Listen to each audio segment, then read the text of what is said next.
ശ്രീകൃഷ്ണ ജയന്തി ആഘോഷത്തിന്റെ മുന്നോടിയായി മണ്ണൂർ വളവ് സിപ്പെക്സ് ഓഡിറ്റോറിയത്തിൽ സാംസ്കാരിക സമ്മേളനം നടന്നു. അഷ്ടമി രോഹിണി പേര് സൂചിപ്പിക്കുന്നത് പോലെ ശ്രാവണ മാസത്തിലോ ഭദ്രപാദ മാസത്തിലോ കൃഷ്ണപക്ഷത്തിലെ അഷ്ടമി തിഥിയിൽ രോഹിണി നക്ഷത്രം പ്രബലമായി വരുമ്പോഴോ ആണ് അഷ്ടമി രോഹിണി ആഘോഷിക്കുന്നത്.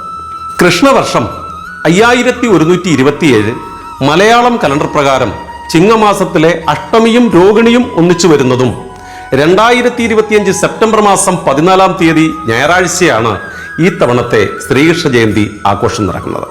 ബാലഗോകുലത്തിന്റെ ആഭിമുഖ്യത്തിൽ ഇത്തവണ ഗ്രാമം തണലൊരുക്കട്ടെ, ബാല്യം സഫലമാകട്ടെ എന്ന ആശയം പ്രാവർത്തികമാക്കുക എന്ന ലക്ഷ്യവുമായിട്ടാണ് ബാലദിനമായി ആഘോഷിക്കുന്നത്. എല്ലാ വർഷവും ശ്രീകൃഷ്ണ ജയന്തിയുടെ മുന്നോടിയായി കടലുണ്ടി സാംസ്കാരിക സമ്മേളനം നടക്കാറുണ്ട്. അതിന്റെ റിപ്പോർട്ടിലേക്ക്.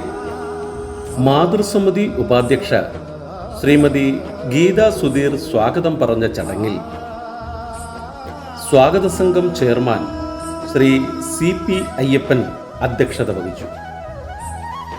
പ്രശസ്ത സിനിമാ താരവും നർത്തകിയും പ്രഭാഷകയുമായ ശ്രീമതി അഖില ശശിധരൻ സാംസ്കാരിക സമ്മേളനം ഔപചാരികമായി ഉദ്ഘാടനം നിർവഹിച്ചു.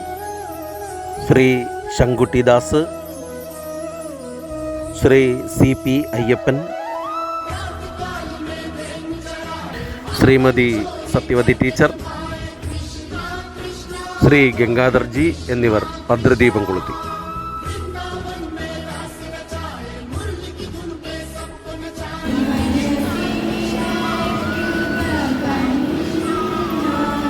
പ്രശസ്ത ആധ്യാത്മിക പ്രഭാഷകനും ചാനൽ സംവാദകനുമായ ശ്രീ ശങ്കുട്ടിദാസ് മുഖ്യപ്രഭാഷണം നടത്തി.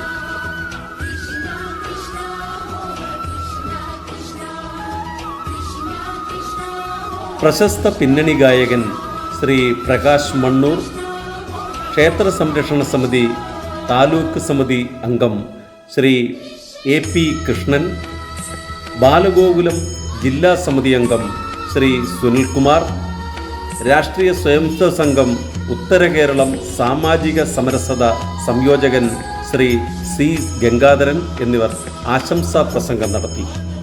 ഈ അധ്യയന വർഷം വിവിധ വിഷയങ്ങളിൽ വിജയിച്ച കല, സാഹിത്യ, സാംസ്കാരിക, വിദ്യാഭ്യാസ, ആരോഗ്യരംഗത്ത് കഴിവ് തെളിയിച്ച പ്രശസ്തരായ വ്യക്തിത്വങ്ങളെ ചടങ്ങിൽ ആദരിച്ചു.